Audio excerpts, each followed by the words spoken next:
Israel's last living hostages describe trauma of Hamas captivity. Israeli hospitals are treating the former captives, freed this week as part of the ceasefire deal, according to protocols honed over 2 years of hostage releases. October 17, 2025 at 5 a.m. EDT 21 minutes ago. 6 minutes. Summary. 1. Released Israeli hostage Segev Kalfan disembarks from a military helicopter on Monday at a hospital near Tel Aviv. Heidi Levine/for The Washington Post. By Shira Rubin and Lior Soroka. Tel Aviv, every night, over 2 anguished years, Omri Miron's wife and 2 young girls gazed at the moon as the children said goodnight to their father, a 48-year-old Israeli hostage held by Hamas in Gaza. Get concise answers to your questions. Try Ask the Post AI. Since the Hamas assault on southern Israel in October 2023, Miron had been shackled in a cage, shuffled between subterranean tunnels and above-ground buildings, and, although sporadically allowed to listen to Arab media, repeatedly denied information about the fate of his family. Only after about 5 months of captivity was he transferred to a relatively normal guard who told him that his family is alive, said Boaz Miron, Omri's brother, speaking by phone from Ichilov Hospital in Tel Aviv, where he and the family have camped out since Omri's release on Monday. Now, the goal is to strengthen his connection again with his girls, said Boaz. He added that Miron's youngest daughter Alma, who was 6 months old when her father was abducted from their home in Kibbutz Nahal Oz, did not initially recognize him. Since Hamas released the last 20 living Israeli hostages on Monday and the Israeli military began pulling back in the Gaza Strip, the former captives and their families are finally beginning a process of healing. Globe showing America's. Follow World News. Follow. This is the first breath after nearly 2 years of suffocation, Yair Horn said in a news conference on Tuesday.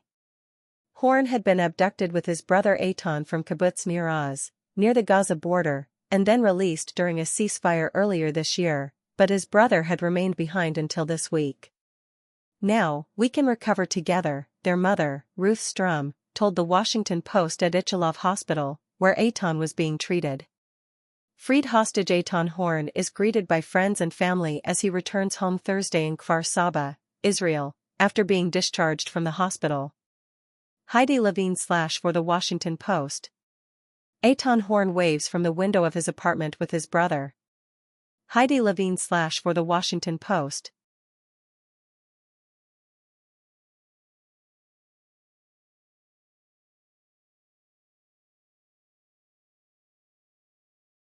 Israel's hostage crisis gripped the nation for more than 2 years, and for many Israelis became a symbol of their government's failure to thwart Hamas's October 7 assault and then negotiate a deal to secure the release of the hostages.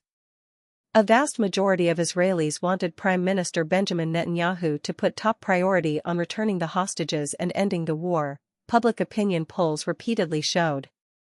Millions wore yellow ribbon pins in solidarity. On Monday, hundreds of thousands of Israelis gathered in Hostages Square in central Tel Aviv, which regularly hosted protests calling for the hostages' return, amid crying and cheering as the first images of the hostage releases were broadcast live. In addition to the living hostages, Hamas has released the remains of 9 of the 28 deceased hostages. It says it has yet to locate the 19 others amid the rubble and the unexploded ordnance that litter the Gaza Strip since the war. Hamas's unwillingness or inability to do so underscores how precarious the ceasefire agreement may be. For its part, Israel on Monday released 2,000 Palestinian detainees and prisoners, including 250 serving long sentences.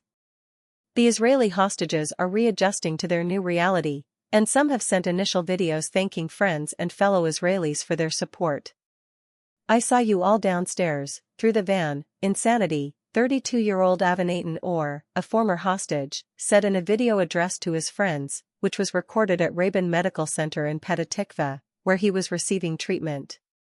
I am exhausted, but we will meet soon and fill in all the gaps. Or was held in total isolation in a tunnel for his entire captivity, his father, Yaron, said in an interview Wednesday with Ken Radio, Israel's public news broadcaster. Or was violently beaten and chained to a cage for more than a year after trying to escape. He was locked in a cage the width of a mattress and 1.8 meters tall, said Yaron. Around him, there were guards whose relatives were killed by the Israeli military bombings. And I think that it's a miracle that they didn't harm him. Hamas's live stream of Or subduction 2 years ago, showing a swarm of militants pushing or toward Gaza as another mob bundled his girlfriend, Noa Argamani, onto a motorcycle as she screamed, "Don't kill me," provided some of the most iconic images of that traumatic day. Freed Israeli hostage Avanatin or gestures from a van as he arrives at a hospital in Petah Tikva, Israel, after he was released from Hamas captivity in the Gaza Strip on Monday. Ariel Shalit/AP.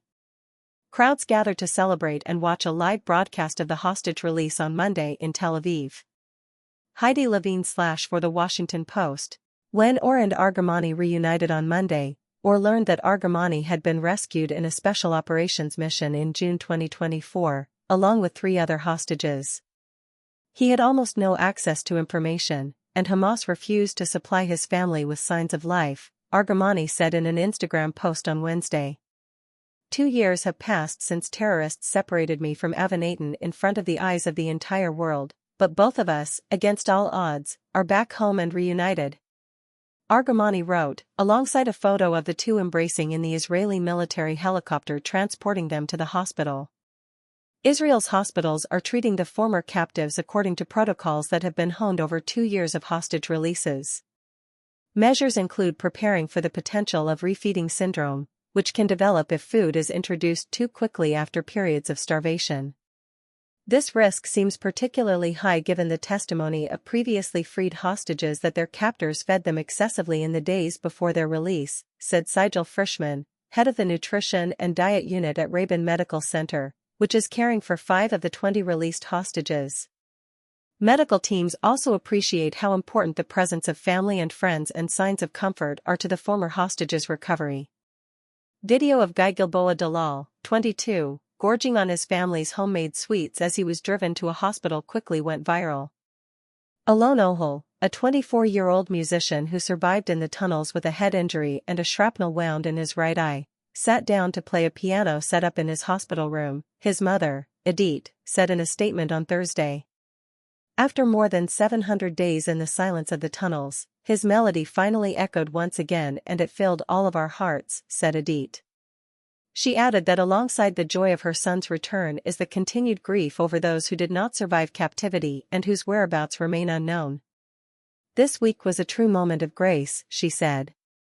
But even in these days of joy, we do not forget our brothers and sisters for whom the hostage return agreement came too late.